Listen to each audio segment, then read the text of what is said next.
Bom dia. Em primeiro lugar, eu gostava de agradecer ao INPA e à Fundação Gulbenkian, pois de outra forma não teria a oportunidade de estar aqui esta semana a assistir às jornadas de iniciação científica.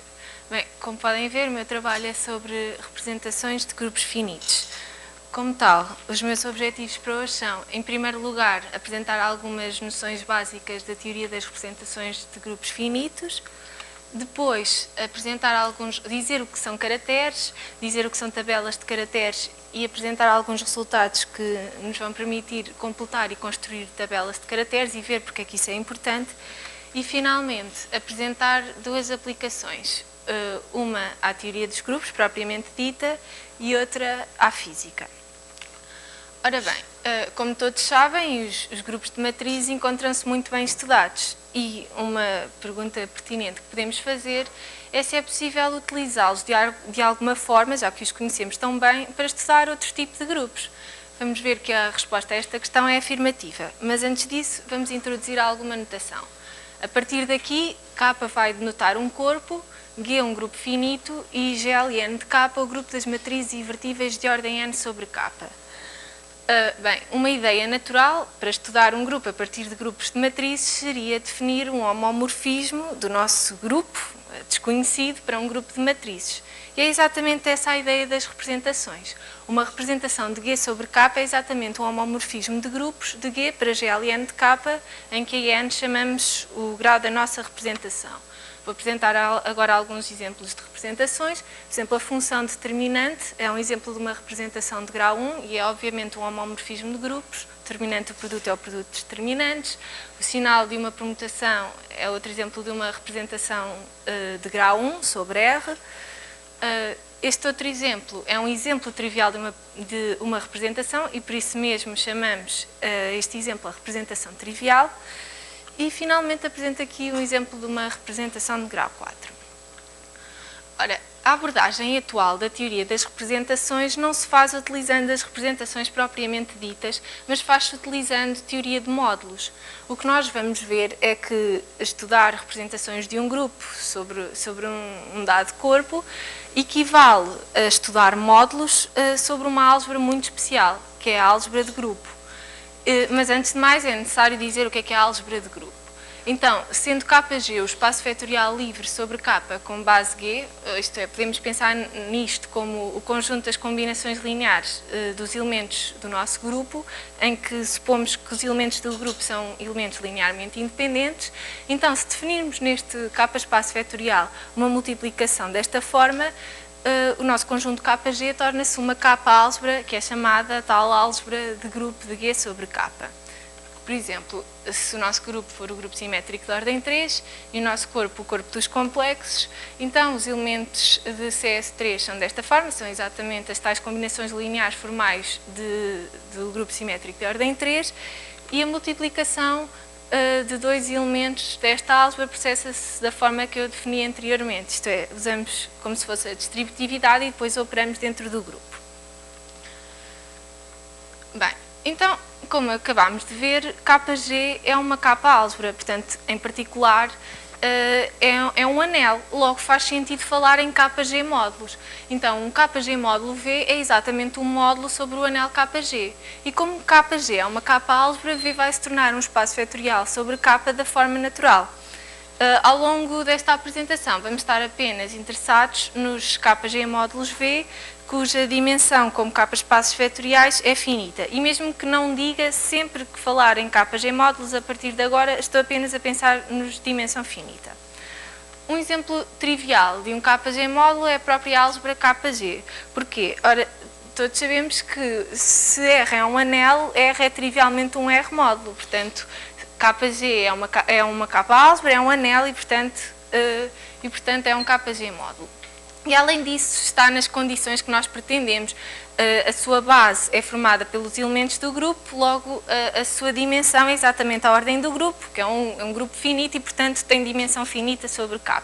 E vamos chamar a este módulo Kg módulo regular. Um outro exemplo.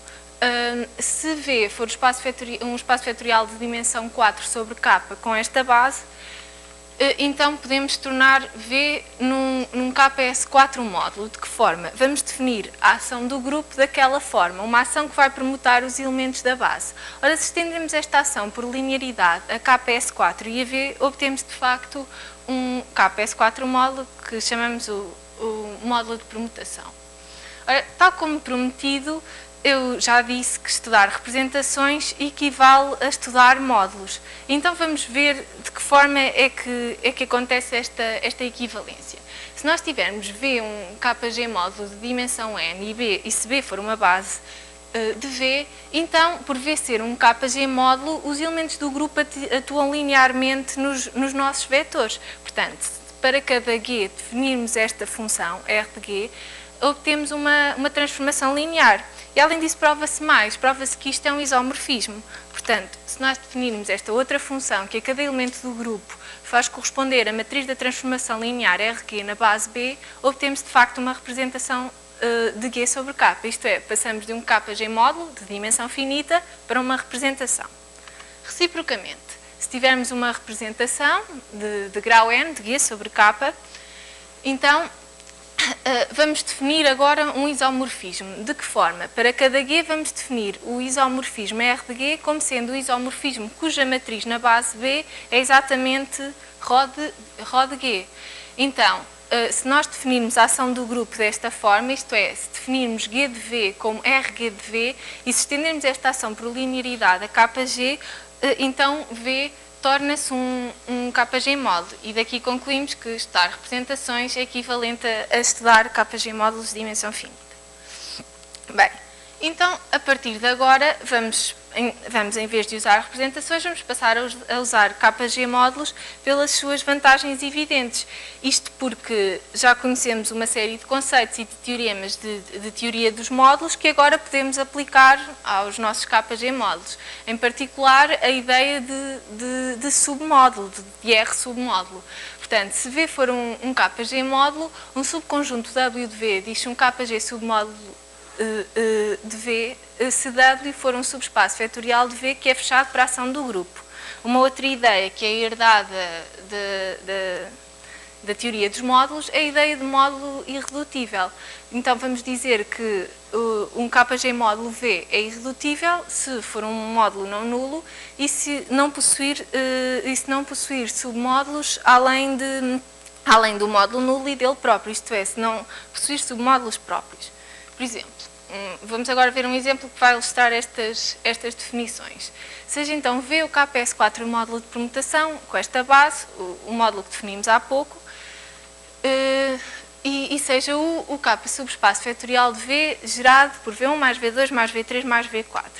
Ora, pegando num elemento qualquer de GS4 e pela ação que definimos há pouco, os elementos de G vão permutar os elementos da base, ou seja, se nós atuarmos G em V1 mais V2 mais V3 mais V4, vamos obter exatamente a mesma coisa.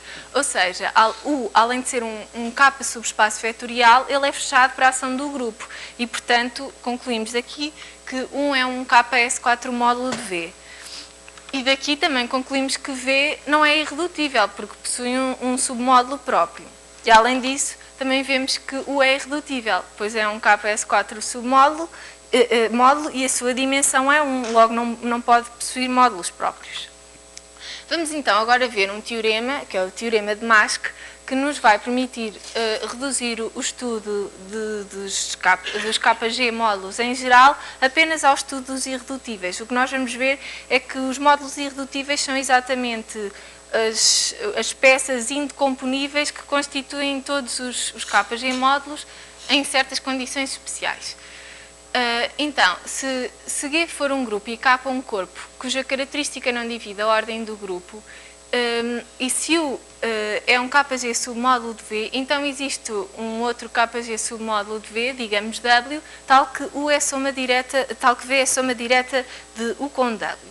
Ora, usando este teorema e indução sobre a dimensão de V, prova-se que todo o KG módulo não nulo V, nas condições, nas hipóteses do nosso teorema, tem uma decomposição como soma direta de KG submódulos irredutíveis. Então, daqui concluímos que nas condições do teorema, isto é, se tivermos um corpo cuja característica não divide a ordem do nosso grupo, então basta classificar os irredutíveis para os conhecermos a todos. Mas começam a surgir perguntas, por exemplo, não sabemos quantos são os módulos irredutíveis não isomorfos, não sabemos quantas classes de isomorfismo é que existem. Agora, uma outra observação. Este teorema, vamos estar muito interessados em usá-lo. Ele é apenas válido quando a característica do nosso corpo não divide a ordem do grupo. Ora, uma classe de corpos bem comportados que funciona bem para isso são os corpos de característica zero. Portanto, se queremos usar este teorema, é bom usarmos corpos de característica zero. Além disso, muitos dos resultados que vou apresentar daqui para a frente dependem de um lema, que é o lema de Schur, que tem uma linha que só é válida quando o nosso corpo é algebricamente fechado. E, portanto, bem, para poder aplicar isso e para poder aplicar este teorema, queremos corpos de característica zero algebricamente fechados, vamos passar apenas a usar o corpo dos complexos e vamos fazer a chamada teoria ordinária das representações e dos caracteres. Bem, vamos começar já a responder de alguma forma àquela questão. Não sabemos qual é o número de CG módulos irredutíveis, mas, quer dizer, nem sequer sabemos se é finito ou infinito, mas vamos já ver que é finito. Se nós decompusermos o CG módulo regular como soma direta de CG módulos irredutíveis, então prova-se que qualquer CG módulo irredutível é isomorfo a algum I, e daqui realmente concluímos que o conjunto dos CG módulos irredutíveis não isomorfos é finito. É possível provar, com a teoria desenvolvida até agora, mais informações acerca do número de CG módulos irredutíveis não isomorfos. Se V1, etc., até VK formarem conjunto completo de CG módulos irredutíveis não isomorfos, isto é, se cada um deles for o representante de uma classe e se todas as classes de isomorfismo de CG módulos irredutíveis estiverem lá representadas, então o somatório de I até K do quadrado das dimensões dos VIs dá-nos a ordem do grupo. Mas ainda temos um monte de questões por responder. Sabemos que os módulos irredutíveis não isomorfos são em número finito, mas não sabemos exatamente quantos são, nem sabemos nenhum critério prático que nos diga se um CG módulo é ou não irredutível, também não temos nenhum critério relativamente imediato que nos permita saber se dados dois CG módulos, se eles são ou não isomorfos. Então, no sentido de responder a estas questões, vamos introduzir uma nova definição, que é a definição de caráter. Então, se V for um CG módulo com base B, define-se o caráter de V desta forma, com uma função que a cada elemento do grupo faz corresponder o traço da matriz G na base B. Podem estar a perguntar o que é a matriz de G na base B. Ora, como nós vimos há bocado, se tivermos um KG módulo, então os elementos do grupo atuam linearmente. Então podemos pensar em G como sendo uma aplicação linear e aí faz sentido falar na matriz da transformação linear numa base. Além disso, esta definição é consistente porque se nós considerarmos uma outra base, B', então a matriz de G na base B e a matriz de G na base B' são matrizes semelhantes, em que a matriz de semelhança é a matriz de mudança de base. Como o traço é um invariante de semelhança, obtemos exatamente a mesma função. Há algumas propriedades simples de caracteres que se provam de forma imediata. Por exemplo, se Q de V for o caráter de um CG módulo V, então Q de V da identidade é igual à dimensão de V. Se X e Y forem elementos conjugados em V, então possuem o mesmo caráter. Isso significa que o caráter é uma função constante nas classes de conjugação e esta propriedade decorre também do facto de traço ser um invariante de semelhança. Se V se escrever como soma direta de CG módulos irredutíveis de V, então o caráter de V é a soma dos caráteres dos UIs. E também se prova que CG módulos isomorfos têm o mesmo caráter. E isso também decorre do facto de traço ser um invariante de semelhança. Ora bem, mas até agora disse que ia introduzir a definição de caráter para responder aos nossos problemas, para resolver os nossos problemas e ainda não foi resolvido nada. É para isso que vamos introduzir esta outra ferramenta. Vamos definir uma nova ferramenta, que é esta função que a duas funções de G para C faz corresponder este número complexo. Ora, prova-se que isto é um produto interno no seu espaço vetorial das funções de G para C. E é exatamente esta ferramenta que nos vai permitir responder às questões levantadas há pouco. Em particular, vai-nos dar um critério de irreducibilidade de um CG módulo. Se o IV forem CG módulos não isomorfos, então o é irredutível se e só se QI interno QI for 1. E se o IV forem CG módulos não isomorfos e se forem irredutíveis, então QI interno QV é 0. E isto mostra-nos que o conjunto dos caracteres irredutíveis de G formam um conjunto ortonormado no espaço das funções de G para C. Este produto interno permite-nos ainda deduzir um outro critério, que é um critério para averiguar se dois CG módulos são ou não isomorfos. Então, V e W se V e W forem CG módulos, então eles são isomorfos se e só se o seu caráter for igual. Nós já tínhamos visto que se eles fossem isomorfos, eles possuíam o mesmo caráter. Mas o facto de eles possuírem o mesmo caráter e implicar que eles são isomorfos é uma coisa extremamente surpreendente, porque os caracteres armazenam a informação acerca dos nossos módulos de uma forma extremamente resumida, armazenam apenas traços, fazem corresponder a uma matriz, a uma coisa enorme, apenas um número, e eu acho surpreendente como é que isto acontece. E daqui nós vemos que o caráter determina, num certo ponto de vista, os CG módulos. Finalmente, isto dá-nos ainda, este produto interno, permite-nos ainda concluir um outro resultado muito bonito acerca do número de CG módulos irredutíveis não isomorfos. Prova-se que o número de caracteres irredutíveis de G é igual ao número de classes de conjugação de G. Então, estamos agora nas condições de definir uma nova entidade, que é a tabela de caracteres. Então, se Q de 1, etc., Q de K forem os caracteres irredutíveis de G e G1, etc., GK forem representantes de classes de conjugação de G, em que G1 é a identidade do nosso grupo, então esta tabela, K por K, cuja entrada na posição IJ é exatamente QI de GJ, chama-se a tabela de caracteres de G. Esta tabela, em certo sentido, armazena a informação acerca de todos os CG módulos de uma forma muito compacta. Porquê? Nós vimos que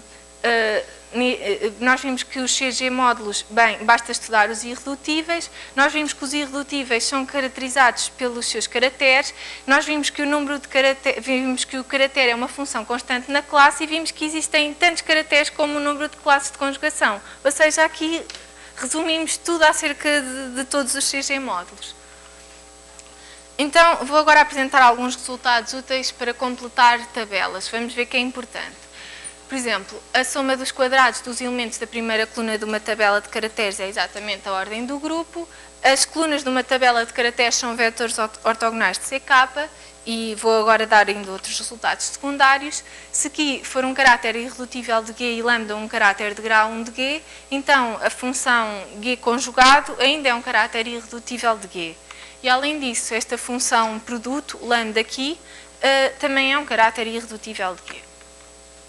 Então, vamos agora tentar resolver um problema. Vamos pensar num certo grupo que tem ordem 12 e tem precisamente 6 classes de conjugação com representantes G1, etc., G6, em que G1 é a identidade. E conhecemos dois caracteres irredutíveis de G, Q e Φ, que tomam estes valores. O que nós pretendemos fazer é completar a tabela de caracteres de G utilizando as coisas que vimos há pouco. Então, um caráter que existe sempre é o caráter que corresponde a uma das primeiras representações que vimos, que é a representação trivial, que é este caráter Q1 que toma sempre o valor 1. Também pelo que vimos há pouco, Q conjugado ainda é um caráter irredutível de G, portanto podemos completar mais uma linha da tabela de caracteres. E Q-Φ também é um caráter irredutível de G. Isto permite-nos completar mais uma linha.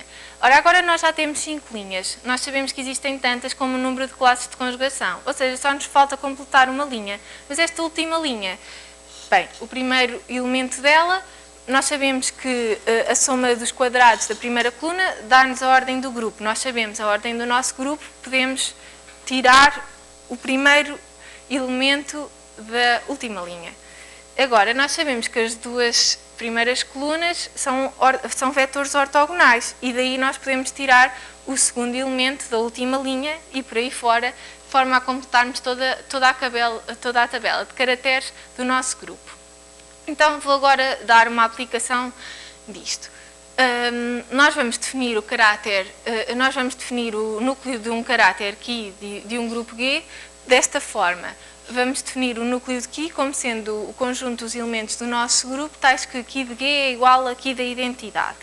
Ora, prova-se que um subgrupo N de G é normal se só se existirem caracteres irredutíveis, Q1, etc., até aqui T de G, tais que N é a interseção destes núcleos. E daqui prova-se facilmente que um grupo G é não simples se e só se Q de G for igual a Q da identidade para algum caráter irredutível de G não trivial e para algum G diferente da identidade do grupo.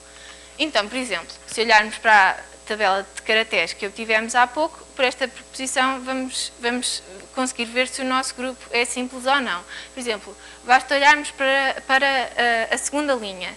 É uma linha que corresponde a um caráter não trivial e Q de G1 é igual a Q de G4. Portanto, podemos imediatamente dizer que o nosso grupo G, apesar de não conhecermos grande coisa acerca dele, sabemos que ele não é simples.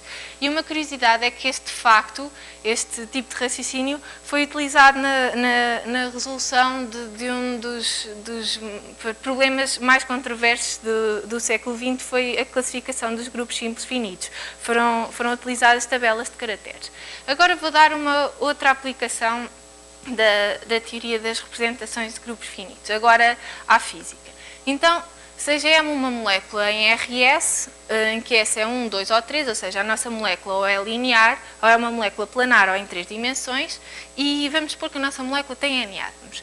E vamos supor que X é o vetor que descreve o deslocamento da molécula em relação à sua posição de equilíbrio num dado instante. Como M é constituída por N átomos, vamos pensar em X como um vetor de RSN, uma vez que cada átomo se desloca de forma independente em S dimensões. Ora, nós vamos fazer uma ligeira aproximação. Vamos supor que as nossas moléculas se comportam sob o ponto de vista da mecânica clássica, isto é, que as moléculas se comportam como se fossem molas. Claro que isto não acontece, mas só que existe uma grande aplicação da teoria das representações dos grupos a moléculas que se comportam como se comportam de facto na realidade, que é segundo a mecânica quântica. Só que como eu não possuo grandes conhecimentos de física, vou tratar isto sob um ponto de vista da mecânica clássica. Então, pela teoria das pequenas oscilações, o comportamento do nosso sistema perto do equilíbrio é descrito pelas soluções de um sistema de equações diferenciais de segunda ordem, deste tipo, em que há uma matriz simétrica que depende das características da nossa molécula. Ora, como a matriz de A do nosso problema é simétrica, sabemos que A é diagonalizável e sabemos que tem os valores próprios, os autovalores todos reais. E da teoria das equações diferenciais, sabemos que as soluções do nosso sistema são determinadas pelos valores próprios e pelos vetores próprios de A. O que nós vamos ver e que é surpreendente e vem um bocado na ideia daquilo que vimos hoje de manhã no nosso curso sobre o tópico de teoria das matrizes, é que os valores próprios da matriz A estão, de certa forma, relacionados com as simetrias da molécula. Mas, antes disso, é preciso introduzir algumas ferramentas. Então, se M for um subconjunto de RS, vamos considerar o conjunto G de M como o conjunto dos R-automorfismos de RS que preservam a distância e que preservam o conjunto. Então, é fácil de ver que G de M é um grupo que vamos designar pelo grupo de simetrias do nosso conjunto. Então, vamos agora utilizar esta definição na nossa molécula. Então, se M for uma molécula centrada em RS e constituída por N átomos de K tipos diferentes, vamos supor que MI é o conjunto das posições de equilíbrio dos átomos do tipo I, então vamos definir G deste M caligráfico como sendo a interseção destes GMIs. Então este conjunto G deste M caligráfico é exatamente constituído pelos elementos, pelos R-automorfismos de RS, que preservam a distância e que enviam átomos de um certo tipo para átomos do mesmo tipo. E é fácil de ver que GDM é um grupo, é a interseção de outros grupos. E é chamado o grupo de simetrias da molécula M. Este conjunto é exatamente o conjunto de simetrias que transforma a molécula nela própria. Então, por exemplo, se considerarmos a molécula de dióxido de carbono, podemos identificar o seu grupo de simetrias com Z2. As suas simetrias são a identidade e a sua reflexão relativamente à origem. E da mesma forma, se considerarmos a molécula da água, então o seu grupo de simetrias pode ser identificado também com Z2. E se considerarmos a molécula de metano, então ela é um tetraedro, as suas simetrias vão ser exatamente as simetrias do tetraedro e podemos identificar o seu grupo de simetrias com S4. Então, seja então x o vetor que descreve o deslocamento da nossa molécula relativamente a uma posição de equilíbrio num dado instante. Já disse que x é formado por n vetores de RS e cada um destes vetores corresponde ao deslocamento de um átomo em relação a um referencial que lhe está associado com origem na sua posição de equilíbrio.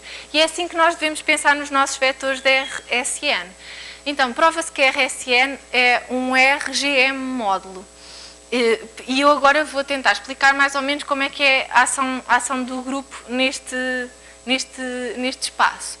Por exemplo, se nós considerarmos esta molécula planar constituída por 3 átomos idênticos, ao vetor de R6, a um dado vetor de R6, vamos associar uma configuração da nossa molécula. Vamos distribuir cada um dos nossos n vetores de RS, no caso geral, por eixos coordenados que estão posicionados em cada um dos átomos. Portanto, a um vetor deste tipo corresponde a uma certa configuração. O grupo de simetrias daquela molécula é o grupo de simetrias de um triângulo equilátero, que é exatamente o grupo diedral da ordem 3. E agora vamos definir a ação que torna isto num KG módulo, mais especificamente num RD3 módulo. É uma ação que atua desta forma, como está aqui representada na imagem. Se R for a rotação de D3, então esta aqui é a nossa ação. Então, vamos voltar à nossa molécula de RS com N átomos e vamos supor que A é a matriz do nosso problema associado. Dado um caráter irredutível Ki de G de M, vamos designar por V de Ki a soma dos RGM submódulos de RSN com caráter Ki. Então, prova-se que G comuta com a matriz do nosso problema, e isso também tem muito a ver com ideias que nós vimos hoje de manhã. Quem quiser saber mais pode depois perguntar-me, porque vou ter que passar esta parte de uma forma relativamente rápida. Prova-se também que Ki de V é A invariante, ou seja, se nós pegarmos no vetor daqui deste espaço, multiplicarmos por A, ainda obtemos uma coisa lá dentro. E prova-se que se V de Ki é irredutível, então todos os vetores não nulos de V de Ki são valores próprios de A. Então vou agora ilustrar um procedimento geral que nos vai permitir, em certos casos, resolver o nosso sistema associado à nossa molécula que se comporta classicamente. Então, em primeiro lugar, devemos escolher um sistema de S coordenadas para cada um dos átomos.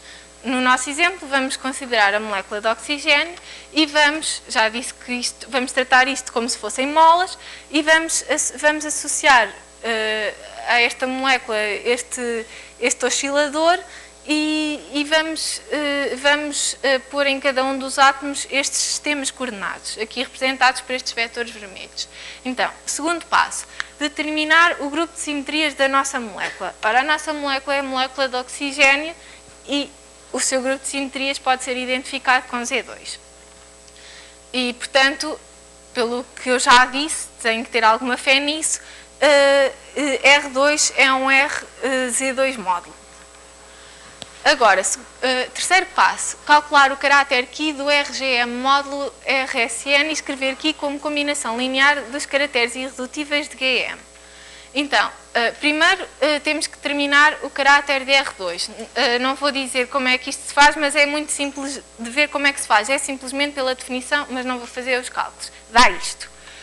A tabela de caracteres de Z2 é esta. Também é muito fácil de determinar uma linha, nós sabemos sempre qual é, que corresponde à representação trivial.